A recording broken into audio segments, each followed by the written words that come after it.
Okay, तो आपका स्वागत है एक लेक्चर की सीरीज़ में, जिस सीरीज़ का नाम पार्ट 1 मैंने पढ़ा दिया है। और आज हम उस सीरीज़ के पार्ट 2 को डिस्कस करने वाले हैं।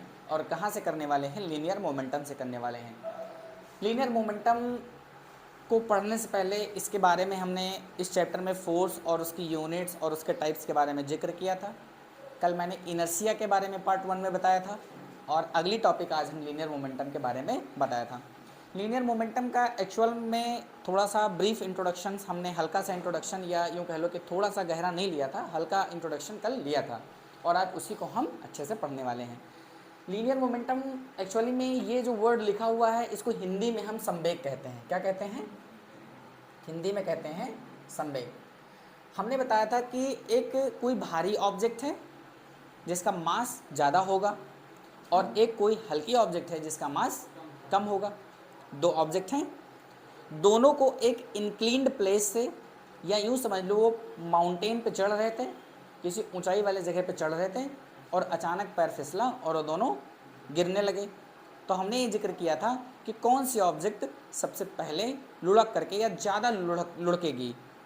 लुढ़कना मतलब कोई ऑब्जेक्ट ऐसे ऐसे ऐसे गोल गोल लुढ़क करके कौन सी सबसे पहले ऑब्जेक्ट आएगी, तो जिसका मास ज़्यादा होगा, हमने ये बताया था।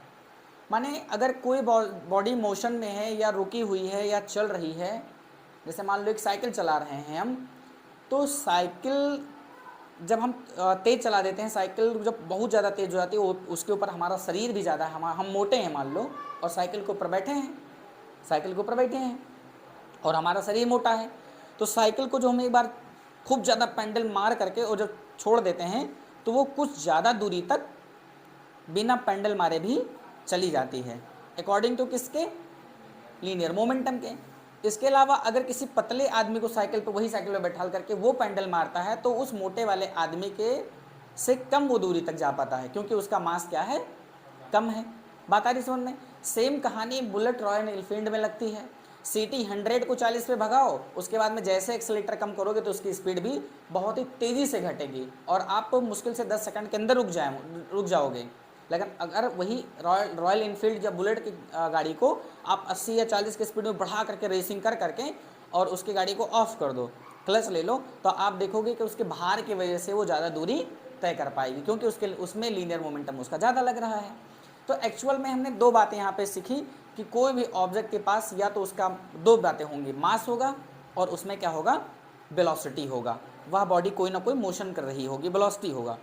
तो the product of mass and the velocity of an object, mass को किससे हम लिखते हैं? मास माने आदित्य क्या? m, और इसकी वेलोसिटी क्या? v।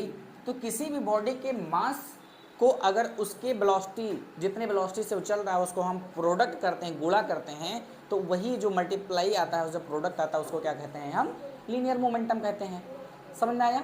लीनियर मोमेंटम ही क्यों नाम पड़ा, मोमेंटम क्यों नहीं नाम पड़ा? तो लीनियर मोमेंटम माने ये सिर्फ हॉरिजॉन्टल डिस्टेंस पे बात कर रहा है, हॉरिजॉन्टल एक्सेस पे बात कर रहा है। भाई गाड़ी हम कहाँ चलाएंगे? हॉरिजॉन्टल एक्सेस पे ही तो चलाओगे, ऐसे तो चलाओगे नहीं। अच्छा, ऐसे चलेगा तो क्या मोमेंटम नहीं लगता है? मोमेंटम लगता है, लेकिन वो वर्टिकल मोमेंटम तक लगेगा। समझ पा रहे हो? लिफ्ट में जाते समय या लिफ्ट में आते समय वहाँ पे भी लीनियर मोमेंटम लगता है, लेकिन वो अपवर्डली या वही एक्सेस में लगता है। याद करो, जब हम ऊपर से नीचे की तरफ लिफ्ट में आ रहे होते हैं, लिफ्ट में अगर आप चढ़े होंगे तो आपको महसूस हुआ होगा कि जब आप ऊपर से नीचे आ रहे हो तो आपका बॉडी एकदम हल्का हो गया है, मालूम पड़ रहा है एकदम लैया जैसा हो गया है। तो वहाँ पे आपका जो बॉडी वेट है वो कम हो गया, स्पीड आपकी ज़्यादा होगी, तो वहाँ पे मोमेंटम भी कम लगा। जब आप लिफ्ट से ऊपर जा रहे होते हो तो मालूम पड़ता है कि आपका बॉडी बहुत ही ज़्यादा भारी हो गया है, क्योंकि आपका जो वेट है वो और लिफ्ट का वेट जो है वो दोनों जुड़ करके और ग्रेविटी जुड़ करके आपके वेट को महसूस करवाता है कि आपका वेट बहुत ज़्यादा है। उस सिचुएशन में आपकी वेलोसिटी बहुत कम होती है और वहाँ पे मोमेंटम आपका ज़्यादा होता है। क्लियर है ना? तो एक्चुअली में हम कह सकते हैं the product of mass and the velocity of an object is called linear momentum. Linear momentum इसलिए कहा जाता है क्योंकि हम हॉरिजॉन्टल एक्सेस पे चल रही मोशंस के बारे में या चल रही वस्तु के बारे में अध्ययन कर रहे हैं। क्लियर है? आगे हम चलें तो हम सपोज कर लेते हैं कि मान लिया कि दो ऑब्जेक्ट हैं, एक ऑब्जेक्ट कार है, suppose a car of mass m1, एक कार है जिसका मास क्या है? m1 है, और एक ट्रक मैंने ले लिया जिसका मास क्या है? m2 है। Are moving with same velocity, दोनों का वेलोसिटी सेम है, कार छोटी होती है तो उसका मास क्या होगा, कम होगा। मान लिया वो m1 है और ट्रक बड़ा होता है, उसका मास बड़ा होता है, तो इसलिए मान लिया उसका मास v2 m2 है। लेकिन वो दोनों सेम वेलोसिटी से चल रहे हैं, किस वेलोसिटी से, सेम वेलोसिटी से जा रहे हैं। इफ अगर p1 and p2 is the linear momentum of car and linear momentum of truck, p1 मान लिया m1 वाले मास का लीनियर मोमेंटम है और p2 m2 वाले मास का लीनियर मोमेंटम है। क्लियर है। तो अगर हम दोनों को कंपैरिजन करें, कंपैरिजन माने अगर उनको हम डिवाइड करके तुलना करें, तो आप देख पा रहे हो p1 अपान p2, p1 के जगह पे हमने m1 अपान b रखा, m2 और b रखा, तो यहाँ पे b भी कट गए। यहाँ पे उनके जो लीनियर मोमेंटम निकल रहा है उसमें उसकी वेलोसिटी का कोई यूज नहीं हुआ है। क्यों नहीं हुआ है, क्योंकि दोनों सेम वेलोसिटी से चल रहे थे, सिर्फ उनके मास में डिफरेंस है, इसलिए उसके मास को स्टडी किया जाएगा, वेलोसिटी को स्टडी नहीं किया जाएगा। इस सिचुएशन में एक बात निकल के आती है यहाँ पे, जिसमें इसमें पुस्तक में बताया गया है कि द हैवियर बॉडी, जो वजनदार बॉडी होगा, जैसे ट्रक वजनदार है, has the larger linear momentum, उसके पास ज़्यादा लीनियर मोमेंटम होगा देन लाइटर बॉडी। किसके तुलना में, लाइटर बॉडी, जो हल्की ऑब्जेक्ट होगी उसकी लीनियर मोमेंटम की अपेक्षा जो भारी ऑब्जेक्ट होगी उसका लीनियर मोमेंटम ज़्यादा निकलेगा। आप यहाँ से देख पा रहे हो, यहाँ से क्या निकला, p1 अपान p2 बराबर m1 अपान m2। माने यहाँ पे जो लीनियर मोमेंटम आदित्य निकल रहा है वो मास के ड्यू से निकल रहा है। m2 वाले का मास ज़्यादा है इसलिए उसका लीनियर मोमेंटम भी ज़्यादा होगा, m1 वाले का मास कम है इसलिए उसका लीनियर मोमेंटम भी कम होगा। क्लियर है। m1 किसको माना था, हम मास ऑफ कार को माना था, तो कार हमारी छोटी है, ठीक है ना, इसलिए उसका लीनियर मोमेंटम क्या निकलेगा, कम निकलेगा। ट्रक को माना था मैंने m2, ट्रक को माना था मैंने m2, ट्रक भारी होता है इसलिए उसका मोमेंटम भी ज़्यादा भारी होगा। असल में ये तो यहाँ पे लिखा हुआ है कि हम रियल लाइफ में अगर हम तुलना करें किसी भारी या छोटी ऑब्जेक्ट से तो कर सकते हैं। याद करो, कल मैंने एक उदाहरण बताया था आपको कि मान लिया हमारे पास दो बॉल्स हैं, दो बॉल्स हैं आदित्य, हमारे पास कितनी बॉल्स हैं, दो बॉल्स हैं। एक ये बॉल्स है अशोक, जो मान लिया किससे बना हुआ, आयरन से बना हुआ है, और एक बॉल्स और ले लेते हैं हम जो हमारे पास मान लिया किससे बना हुआ है, प्लास्टिक से बना हुआ है। तो प्लास्टिक मान लिया मैंने ये दे दिया। हम यहाँ पे आपको बता दें ये आई फॉर आयरन हो गया और ये पी फॉर प्लास्टिक हो गया। दोनों को एक सरफेस पे हम चला के देखते हैं तो इसका सरफेस ये है और एक का सरफेस यहाँ पे हम बना दे रहे हैं। ध्यान से सुनो, क्लियर है। अब जाहिर सी बात है ये किससे बना हुआ है, प्लास्टिक से बना हुआ है, प्लास्टिक नाम से मटेरियल से बना हुआ है, प्लास्टिक से, क्लियर है। और ये किससे बना हुआ है, आयरन से। समझ पा रहे हो आदित्य। तो इसका मास क्या होगा, मान लिया मास m1 है और इसका मास क्या है, m2 है। इसका मास ज़्यादा होगा, ये भारी होगा, क्या होगा, भारी होगा, माने हैवियर होगा। क्लियर है ना, भारी माने हैवियर। आपके दिमाग में कन्फ्यूजन रहता कहाँ जाएं, इस सोच के चक्कर में, इस र्यूमर के चक्कर में, दिमाग में जो अफवाहें रहती हैं इसके चक्कर में आप 4 महीना निकाल देते हैं। बचता है जब आपके पास कुछ क्षण सितंबर अगस्त में, तो ढूंढते हो कहाँ जाएं पढ़ने, तब कहीं चले जाते हो। हाँ, फलाने जो मैथ का एक एक सवाल सॉल्व करवा रहे हैं। अब हमको आप ये बताइए कि मान लीजिए कि मैथ की बुक में 100 सवाल हैं, मान लीजिए कि मैथ की बुक में कितने सवाल हैं, 100 सवाल हैं। तो उन 100 सवालों को हम लगा के बता दें कि कैसे लगेंगे, इस बात पे राजी होंगे आप, या उन 100 सवालों को कैसे टैकल किया जाएगा इसका टूल्स डेवलप करवा दें, उसकी विधि बता दें, उसके फार्मूले बता दें, समझा दें कि ये बेटा ये 100 सवाल देख रहे हो, इनमें से 4 सवाल ऐसे हैं जो ऐसे लगेंगे और 5 सवाल ऐसे हैं जो ऐसे लगेंगे। उनका मंत्र बता दें, विधि बता दें, सूत्र बता दें, फार्मूला बता दें, जो आप नाम देना चाहो, किसी मीडियम में पढ़ रहे हो, तो आप आसानी से उन 100 सवालों को बड़े बेहतर तरीके से लगा पाओगे। लेकिन अगर मैंने सिर्फ उन 100 सवालों के आंसर आपको दिए हैं तो आप उलझो, घर पे उलझो, पढ़ रहे हो ट्यूशन और लगा रहे हो सवाल घर पे खुदे, माथा चकड़िया रहा है, क्या करें। 4 दिन पढ़े उसके बाद अरे तो हमारा तो दिमाग हैंग हो गया। आधी आबादी यही सोच में डरती है कि मैथमेटिक्स बड़ा हुआ है, बहुत डर है। डर कुछ नहीं है, गलत जगह पढ़ रहे हो, गलत तरीके से पढ़ रहे हो, गलत इंसान से पढ़ रहे हो। भाई सही से पढ़ के देखो। उसी तरह से फिजिक्स भी बड़ी आसान है। फिजिक्स आज तक यही रूमर था कि बाबागंज में या कहीं क्षेत्र में 4 लड़के बटुर गए, एक टीचर बैठ गया मेज लगा करके सामने पढ़ा रहा है। हाँ, क्या नहीं समझ में आया, ये चीज़ देखो ऐसा लगेगा, अच्छा लड़का खजुआ रहा है सही से, F बराबर एम ए पर तो बता दिया फार्मूला, लग गया हमारा, लेकिन हम आगे लगा रहे हैं, लगता ही नहीं है। कहाँ से लगेगा, तुमने थ्योरी पढ़ा ही नहीं। तुमने फर्स्ट ईयर में जब तुम आए तो तुमको था, अच्छा हमारे चच्चा तो बता गए थे कि first year is rest year और सेकेंड ईयर में मेहनत करा जाएगा, तुम पढ़ भी नहीं किए। F बराबर एम ए पे फार्मूला लगाना तुमको आता नहीं हो, सेकेंड ईयर के फिजिक्स उठा लिए, दे दिया तुमको कुलाम सलाह, तुम चकड़िया गए कि कुलाम सलाह क्या है, कुलाम कहाँ से आ गए, हाई स्कूल में तो कुछ नहीं था, कुलाम इंटर में कहाँ से आ गए, चल के तो नहीं आ गए पैदल पैदल। तो ये सोच में आदमी उलझ जाता है।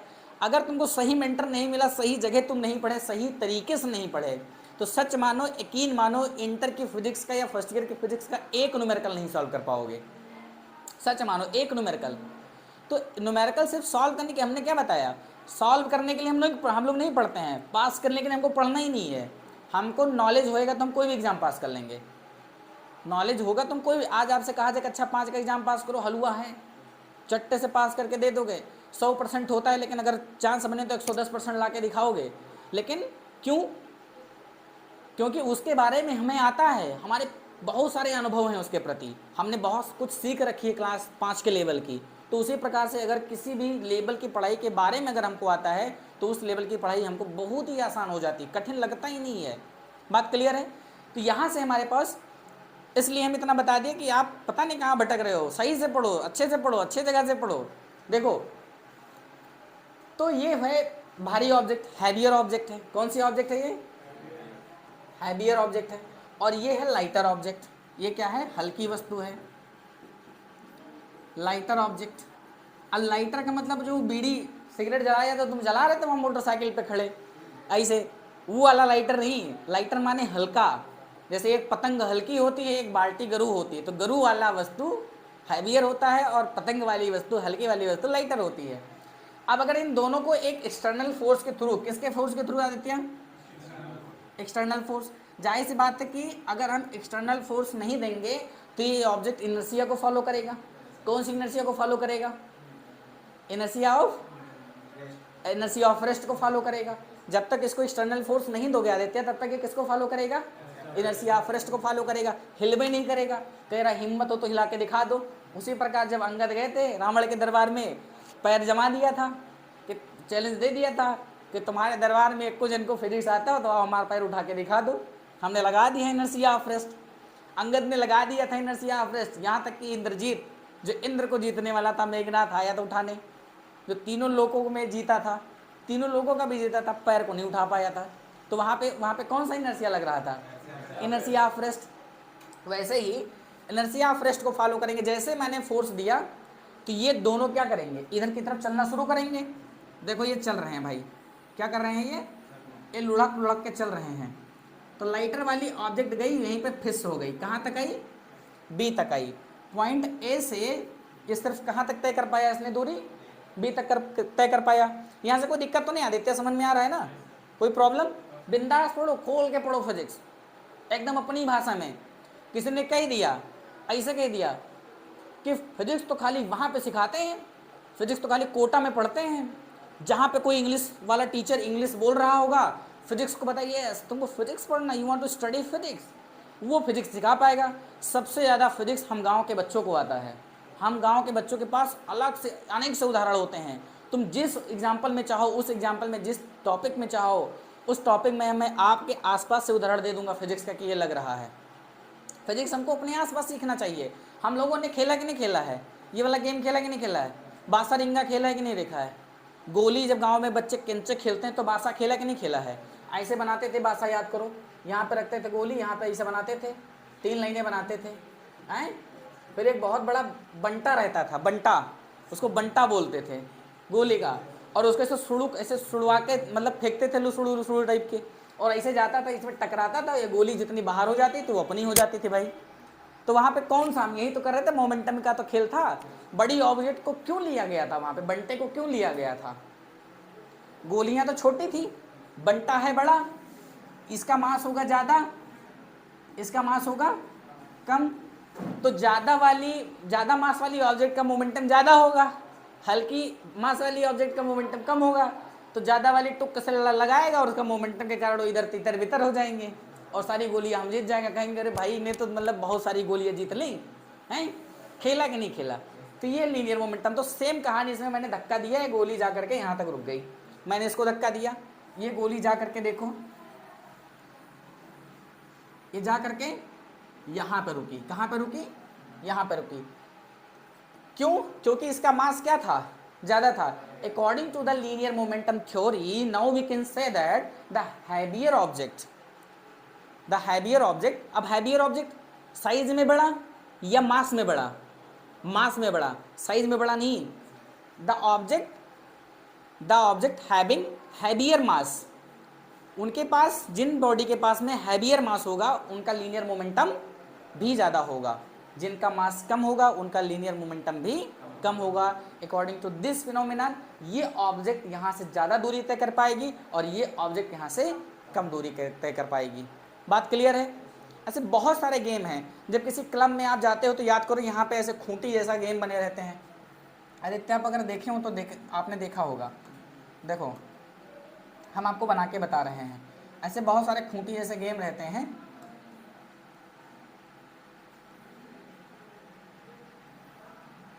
रहता कि नहीं रहता है? हैं? अभी आपको समझ में आ जाएगा।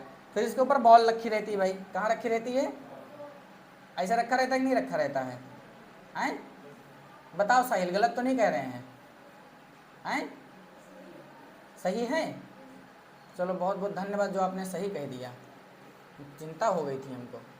अब देखो इनका मान लिया कि कलर दे दो फटाफट, चलो 1 मिनट लगेगा, कोई टेंशन तो नहीं है।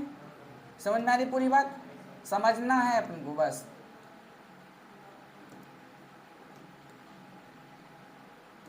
अब भाई देखो ये रखा हुआ है और एक बहुत बड़ा बॉल यहां से, याद करो बहुत ज़्यादा दूरी पे ऐसे उंगली में फंसा करके ऐसे फेंका जाता है, उसको कौन सा गेम बोलते हैं?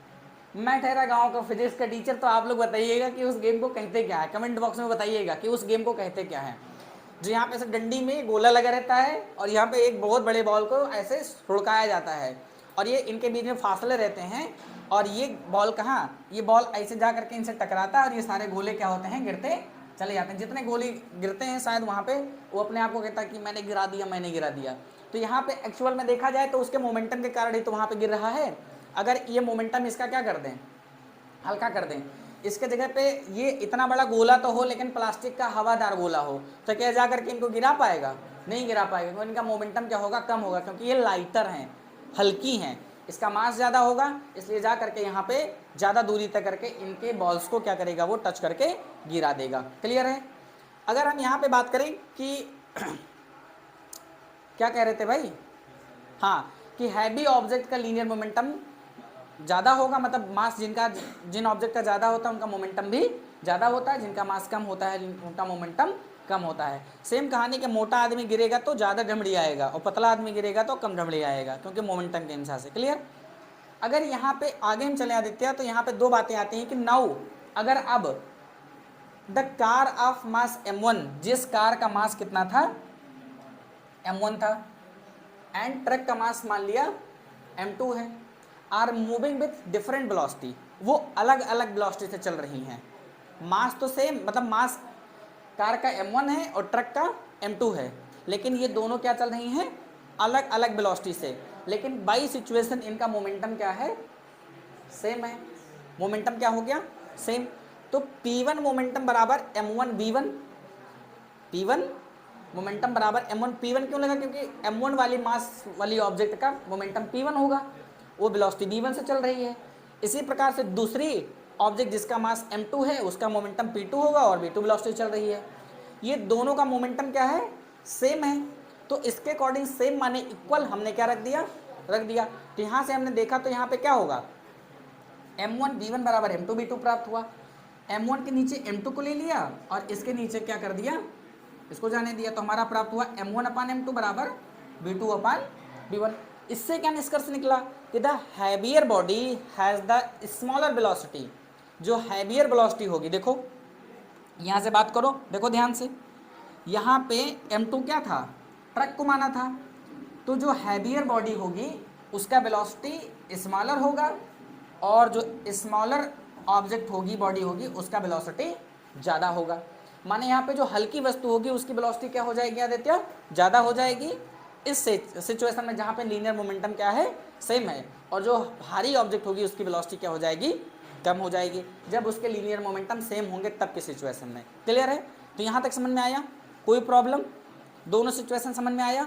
लीनियर मोमेंटम सेम होगा तो कंडीशन उल्टी बदल जाएगी, भारी वाली ऑब्जेक्ट का वेलोसिटी कम हो जाएगा और हल्की वाली ऑब्जेक्ट का वेलोसिटी ज़्यादा हो जाएगा। कब? जब लीनियर मोमेंटम दोनों बॉडी का सेम होगा।